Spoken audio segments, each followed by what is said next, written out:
नमस्ते दोस्तों। आज के वीडियो में हम लोग देखेंगे 2026 में कौन से म्यूचुअल फंड्स बेस्ट रहेंगे इन्वेस्टमेंट पर्सपेक्टिव से। 2025 तो अच्छा रहा ही है, लेकिन 2026 में एक बबल क्रिएट होने वाला है। अगर वो बर्स्ट हो गया तो हमें क्या प्रिकॉशंस लेने हैं एंड बबल क्यों क्रिएट हो सकता है, 5 बेस्ट म्यूचुअल फंड्स कौन से हैं, ऑल टाइम हाई सभी मार्केट्स दे रहे हैं, तो आपका इन्वेस्टमेंट स्ट्रेटेजी क्या होना चाहिए, सभी सवालों का जवाब मैं आज देने वाला हूं। तो बी विथ मी। आगे बढ़ने से पहले आप स्क्रीन पे देख सकते हो सभी asset class all time high पे ट्रेड कर रहे हैं। करंटली नहीं, लेकिन लास्ट 30 डेज का आप एवरेज कंसीडर करोगे तो यस डेफिनेटली आप क्रॉस चेक करके देख सकते हो। फर्स्ट ऑफ ऑल निफ्टी आप देख सकते हो रिसेंटली हाई दिया है 26,300 के ऊपर। लास्ट टाइम जो हाई दिया था, ऑल टाइम हाई की मैं बात कर रहा हूँ, 2024 में सितंबर के मंथ में दिया था।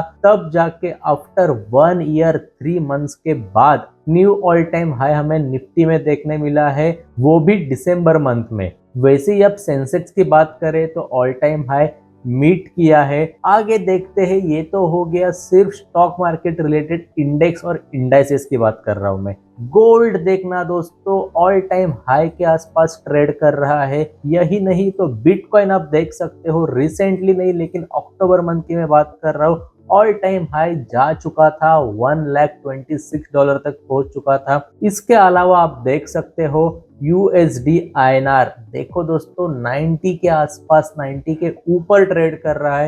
यानी रूपी कितना वीक होते जा रहा है, जस्ट इमेजिन। FII का क्या व्यू है इंडियन मार्केट में, वो हम आने वाली वीडियोज में डिस्कस करेंगे। लेकिन फिलहाल सभी एसेट क्लास जो है ऑल टाइम हाई के आसपास ट्रेड कर रहे हैं। तो इन्वेस्ट करना चाहिए तो किस में करें? सेफेस्ट इन्वेस्टमेंट क्या सिर्फ FDs हो सकते हैं? मोर देन 7 to 8% अर्न करना है तो कौन से एसेट क्लास में इन्वेस्ट करें?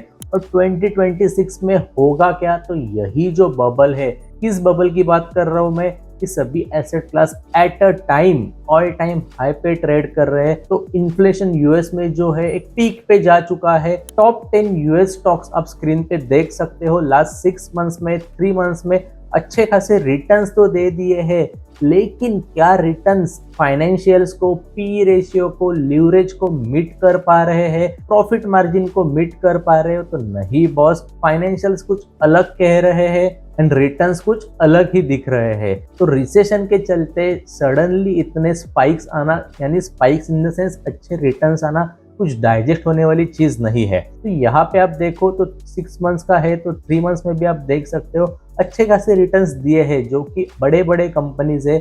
आप लेफ्ट हैंड साइड में देख सकते हो स्क्रीन पे, जो आपने सुने होंगे डेफिनेटली। ये सभी के चलते 2026 में इन्वेस्टमेंट स्ट्रेटेजी बिट सेफर होनी चाहिए। क्यों? तो रिसेशन के चलते अगर बबल बस्ट भी हो गया तो हमारी इन्वेस्टमेंट जो है, बीटा इन्वेस्टमेंट का जो भी बीटा रहेगा, अगर मार्केट 10 पॉइंट से गिर रहा है तो हमारे स्टॉक्स या फिर म्यूचुअल फंड है सिर्फ और सिर्फ 5 to 4% नीचे आने चाहिए। इतना पावरफुल होना चाहिए। अगर what is alpha and beta in stock market, इसके बारे में इन डिटेल वीडियो चाहिए तो मुझे कमेंट करके बताना। Will make in detail video on alpha and beta. तो लो बीटा पोर्टफोलियो हमें क्रिएट करना है, वो कैसे रहेगा? तो म्यूचुअल फंड के चलते हम 5 म्यूचुअल फंड्स ऐसे देखेंगे, यस टोटल मार्केट भी नीचे आ जाए लेकिन हमारी इन्वेस्टमेंट जो है सेफ रहेगी। इसके पहले भी मैंने ETFs ऑलरेडी डिस्कस किए हैं 2026 में कौन से बेटर रहेंगे, एंड अब भी म्यूचुअल फंड डिस्कस करने वाला हूँ। गोल्ड म्यूचुअल फंड नहीं डिस्कस करूंगा। क्यों? तो ऑलरेडी ETF गोल्ड ETF मैंने सिलेक्ट करके दिया है, you can check on our YouTube channel. तो let's move on to the mutual funds. First mutual fund जो है ICICI Prudential large cap fund direct growth, जिसने लास्ट 3 इयर्स में 17% से भी ज्यादा रिटर्न्स दिए हैं।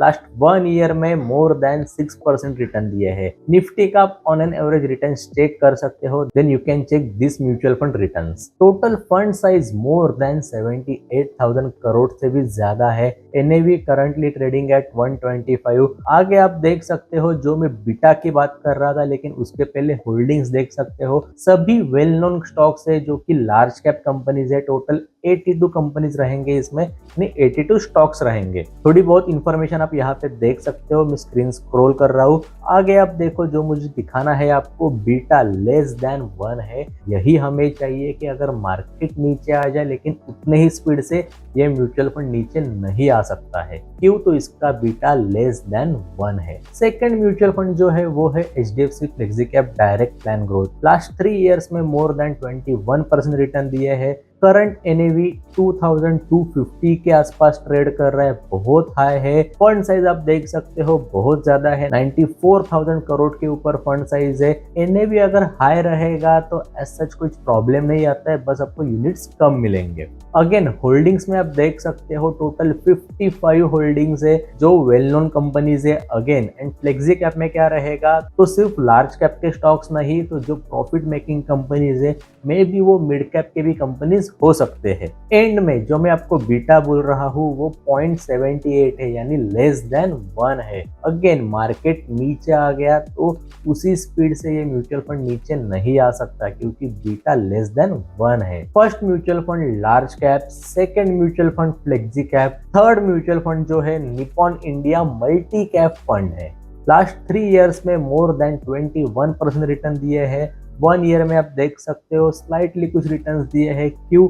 तो आप सभी म्यूचुअल फंड चेक कर सकते हो कंपैरेटिवली, लेकिन ये मैं क्यों सिलेक्ट कर रहा हूँ, तो यस आगे आप देख सकते हो फंड साइज जो है मोर देन 50,000 करोड़ की है। ये मैं क्यों आपको again and again fund size कह रहा हूँ, तो इतने सारे लोग यहाँ पे इन्वेस्ट कर रहे हैं, तो कहाँ ना कहाँ पे तो ट्रस्ट बिल्ड होना चाहिए, जो कि हमने लास्ट 3 म्यूचुअल फंड्स देखे, सभी के सभी फंड साइजेस जो थे 94,000, 75,000, 50,000 के ऊपर ही है।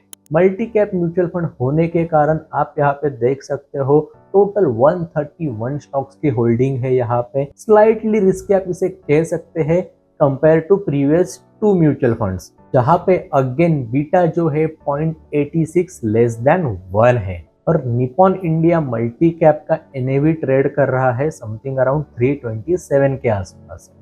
फोर्थ म्यूचुअल फंड जो है वो बहुत ही इंटरेस्टिंग है, डेट फंड का म्यूचुअल फंड है। मार्केट कहाँ पे भी जाने दो, मार्केट से कुछ ताल्लुक ही नहीं है, कुछ रिलेशन ही नहीं है, क्योंकि ये डेट फंड है। Aditya Birla Sun Life medium term plan direct growth. Last 3 years में सिर्फ 10% के आसपास रिटर्न्स दिए हैं। 1 ईयर में देखो 11% से भी ज्यादा रिटर्न्स दिए हैं। क्यों? तो मार्केट जब भी वोलाटाइल रहता है तभी सभी इन्वेस्टर, सभी नहीं लेकिन most of the investors safest asset class के पीछे भागते हैं। अगर म्यूचुअल फंड में सेफेस्ट एसेट क्लास क्या हो सकता है, तो यस डेट म्यूचुअल फंड्स, जिसका NAV 44 के आसपास ट्रेड कर रहा है।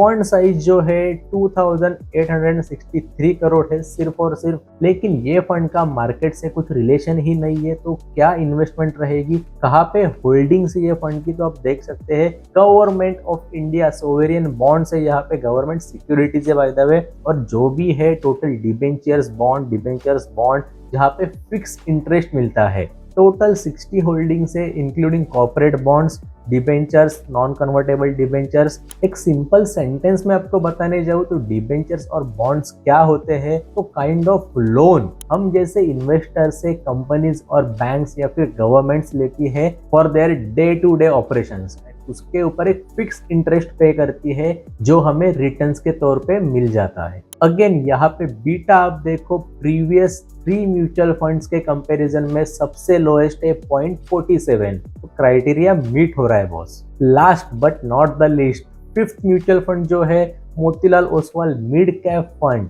बॉस लास्ट 4 म्यूचुअल फंड के कंपैरिजन में यस डेफिनेटली ये रिस्की रहेगा 2026 में अगर आप इन्वेस्टमेंट की प्लानिंग कर रहे हो तो, क्योंकि मैं यहाँ पे स्मॉल कैप फंड बिल्कुल भी डिस्कस नहीं कर रहा हूँ, मिड कैप पे ही हम लोग कंक्लूड करने वाले हैं, क्योंकि हमें नहीं चाहिए कि डबल स्पीड से हमारा कोई फंड नीचे आ जाए अगर मार्केट नीचे आ रहा है तो। लास्ट 3 इयर्स में 23% के ऊपर रिटर्न्स दिए हैं, लेकिन लास्ट 1 ईयर में आप देख सकते हो -12% रिटर्न दिए हैं। ये फंड क्यों और मैं क्यों सजेस्ट कर रहा हूँ, क्योंकि मैं मानता हूँ कि एवरी ड्रॉप यानी कि जब भी डाउन ट्रेंड आ जाए हम जैसे इन्वेस्टर्स के लिए एक अपॉर्चुनिटी होती है। बहुत सालों से ये फंड में ऑब्जर्व कर रहा हूँ, इसमें ताकत है कि अच्छा खासा रिटर्न्स दे सकता है आने वाले टाइम में। लास्ट 3 इयर्स का देखो तो 23% के आसपास है। अगर इसमें ये 1 ईयर के 12% भी एड ऑन हो जाए तो फिर क्या ही हो सकता है। एक टाइम था कि म्यूचुअल फंड अच्छा खासा ये ग्रो कर रहा था और ये टाइम फिर से आने के लिए टाइम नहीं लगेगा। Keep investing for long term, यही फंडा रहेगा सभी म्यूचुअल फंड्स के लिए। अगर आप सोच रहे हो कि मैं 5 to 6 मंथ्स में निकल जाऊं, नहीं बॉस, 1 से 2 साल में भी नहीं आपको एग्जिट करना है। आपको लॉन्ग टर्म यानी 4 to 5 to 6 ईयर्स के लिए इन्वेस्टेड रहना है। मोतीलाल ओसवाल मिड कैप का एनएवी ट्रेड कर रहा है 112 के आसपास। फंड साइज मोर देन 38,000 के आसपास है। टोटल ऑफ होल्डिंग्स देख सकते हो 21 के आसपास है, जो कि मिड कैप कंपनीज है, जो कि small cap and large cap के बीच में आ जाते हैं। और ये म्यूचुअल फंड का बीटा आप देख सकते हो 0.92, सबसे हाईएस्ट में बीटा आपको यहाँ पे दिखा रहा हूँ compare to last 4 mutual funds. ये सभी जो म्यूचुअल फंड्स में शो कर रहा हूँ सिर्फ और सिर्फ नॉलेज के तौर पे, इंफॉर्मेशन के तौर पे। किसी भी फाइनेंशियल इंस्ट्रूमेंट में आपको इन्वेस्ट करना है including mutual funds and ETF, आपके फाइनेंशियल कंसल्टेंट से डेफिनेटली सलाह लेना। और आपका 2026 में क्या प्लान रहेगा इन्वेस्टमेंट का, तो मुझे जरूर कमेंट करके बताना। और म्यूचुअल फंड्स के अलावा एसेट क्लास वाइज आपको कैसे प्लानिंग करना है, तो definitely you can watch our this video on YouTube. ये वीडियो भी आपको पसंद आया तो फ्रेंड्स एंड फैमिली के साथ शेयर करना, वीडियो को लाइक करना एंड चैनल को सब्सक्राइब करना। थैंक यू सो मच दोस्तों।